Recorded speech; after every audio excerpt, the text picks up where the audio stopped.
Hello everyone, welcome to the class. Today we want to look at factors affecting second language learning. Factors affecting second language learning. A lot of emphasis is placed on spoken language, on the conviction that speech is primary and the only natural level of human language. Language in itself, in its actuality, is spoken. So for a language to really take up its position, such a language has to be spoken. The phonemes of each language, the consonants, the vowels are, however, identified separately for each language. The teaching of sounds unit and orthography, as well as lexis and structure of Háúsá, Ìgbò, and Yorùbá as the second language are very important for language development and for the learning of the three major languages. Reading, which is very, very important when we talk of teaching learning of language, begins with a very brief account of teaching as well as acquisition of English language in Nigeria. English and the three major languages, that is, Háúsá, Ìgbò, and Yorùbá, are learned formally as the second language in Nigeria. Remember, we said that English is learned by Nigerian language as the second language. Apart from the mother tongue, the child is also expected to learn one out of the three major languages. And by doing so, the child is expected to be a trilingual. The introduction of the major Nigerian languages creates a language body on the child, because he has the mother tongue to contend with, which at times could be the language of the immediate environment. He has English, and he has to major into one of the three major languages. That is, he has to learn one of Háúsá, Ìgbò, and Yorùbá as a language. The communicative environment of these three major languages is going to be clogged by various factors. Factors such as various shades of English that the child is going to be exposed to. That is, the child will be exposed to pidgin English, standard English, and educated variety of Nigerian English. It is the communicative environment. These three languages are affected by these factors.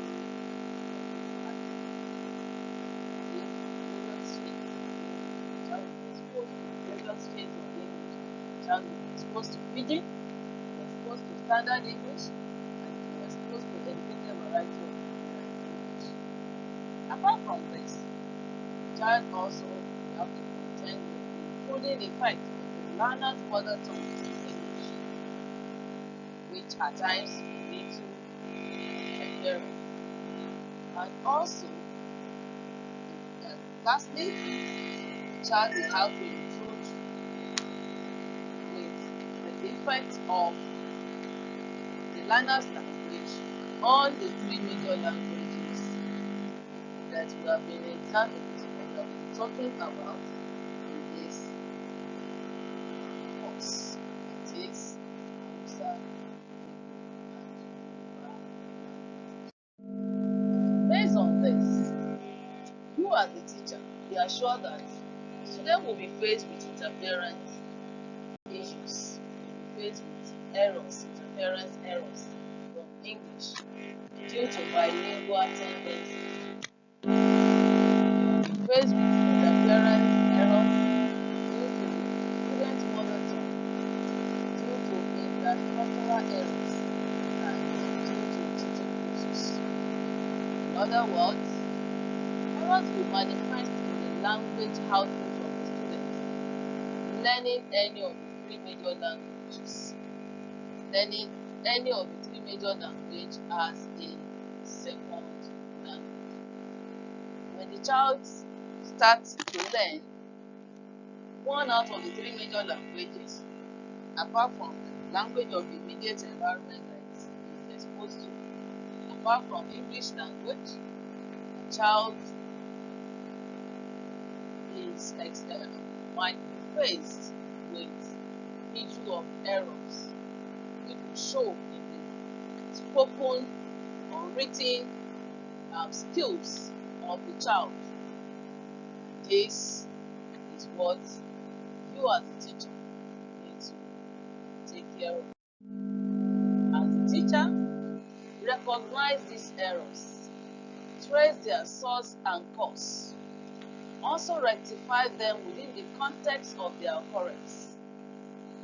As a native speaker of the language you are teaching, strive to make your second language output and teaching standard higher than those of the teacher of English language as a second language. The three major languages, Háúsá, Ìgbò, and Yorùbá, should be taught as a second language, exactly the same way English is being taught in Nigeria. Bearing in mind that there will be transfer of learners' mother tongue into those of the major languages you teach, which will result into first language interference, result into intralingual and developmental error phenomena. All these are factors that do affect learning of second language. Apart from this, it also could be due to learning and communication strategies. As teacher, develop positive attitude that is overtly convincing to the students. Develop attitude that will convince students that the subject they are studying wants it. So they will have a positive attitude towards learning. As second languages, the problems encountered in the teaching of English language are to be expected in the teaching of each of the three major languages. Students transfer their native language structure into those of the three languages that they are learning. Transfer the native language structure into Háúsá language, into learning Ìgbò language, and into learning Yorùbá language, leading to first language interference because they have put the knowledge of their mother tongue in learning any of the three major languages of their choice, and this will lead to first language interfering with the learning of this. The lingual interference and the accompanying learning with mastery strategy and communication strategy are some of the features you expect in your teaching. So you as a teacher have to be conscious of this. You have to develop various methods to help students to overcome all these challenges. Second language teachers need to equip themselves with various methods that will help students to overcome second language errors and also stimulate them to develop positive attitude towards learning the language. Have there, you can see the head, nose, the upper teeth, the lower lip, the upper lip, the tongue, the lower teeth, the soft palate, the hard palate, the alveolar ridge, and other parts of the organ of articulatory organs that human being use when it comes to spoken aspects of the language. The first section of human head marks the beginning of teaching the second language system to students. And you can go about it this way. Make your student list one at a time the organs of human speech.